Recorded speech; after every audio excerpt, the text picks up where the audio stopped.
বর্তমান সরকারকে অস্থিতিশীল করে বাংলাদেশ জাতীয়তাবাদী দল যেন ক্ষমতায় না আসতে পারে সেজন্য ষড়যন্ত্র হচ্ছে। বর্তমানের সৃষ্ট নতুন দল এবং ৫৫ বছর আগের স্বাধীনতা বিরোধীরা এই চক্রান্ত শুরু করেছে।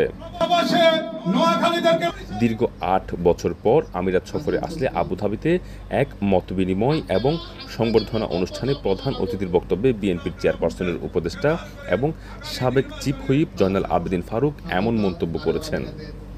এই সরকারকে অস্থিতিশীল করে বাংলাদেশ জাতীয়তাবাদী দল যাতে ক্ষমতায় আবার না আসতে পারে তারই একটা ষড়যন্ত্র এখনকার সৃষ্ট নতুন দল এবং ৫৫ বছর আগে যারা স্বাধীনতা বিরোধী তারা সে একটা চক্রান্ত শুরু হয়েছে।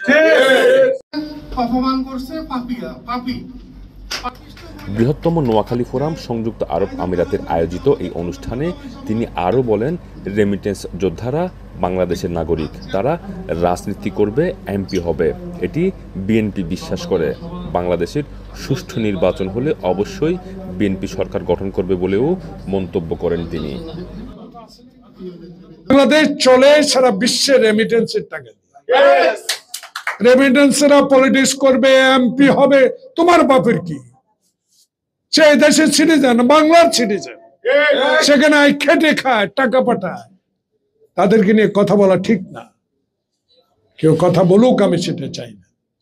এটা আমাদের দল বিশ্বাস করে। তারেক রহমান বারবার বলেছে ১৬ বছর যদি মামলা হামলা নিয়ে রাতের অন্ধকারে কবরস্থানে ঘুমাতে পারেছ, হাঁটু পানিতে দাঁড়িয়ে রাত কাটিয়েছ, সেনবাগ থেকে কুড়িগ্রাম গিয়ে রিক্সা চালিয়ে জীবন যাপন করেছ, তাইলে আর একটি বছর কি অপেক্ষা করা যায় না?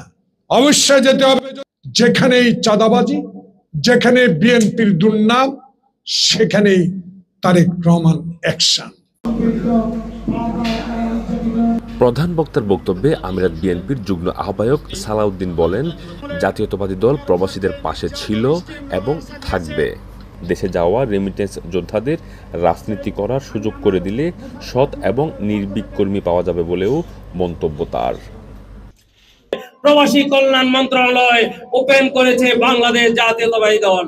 কাজেই বাংলাদেশ জাতীয়তাবাদী দল সব সময় প্রবাসীদের সাথে ছিল, আছে, আগামীতেও থাকবে ইনশাআল্লাহ। আমি শুধু নেতাকে বলবো, আমাদের যারা প্রবাস থেকে বাংলাদেশে যাচ্ছে তাদেরকে যেন দেশে গিয়ে রাজনীতি করার সুযোগ করে দিবেন আপনারা। তাহলে আমার মনে হয় যে দেশে আরো সৎ কর্মী এবং নির্ভীক কর্মী বাংলাদেশে রাজপথে আন্দোলনে শরিক হতে পারবে বলে আমি মনে করি।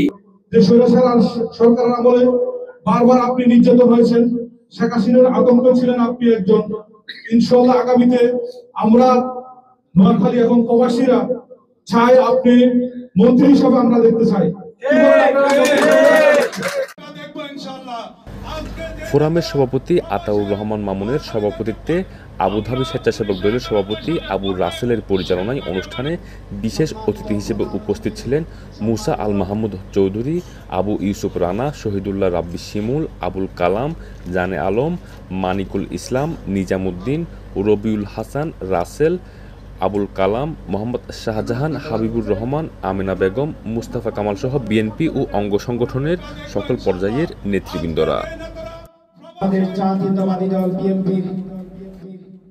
এ সময় আগামী জাতীয় সংসদ নির্বাচনে জয়নাল আবেদিন ফারুককে পুনরায় সংসদ সদস্য প্রার্থী হিসেবে পেতে আগ্রহ প্রকাশ করেছেন উপস্থিত প্রবাসীরা।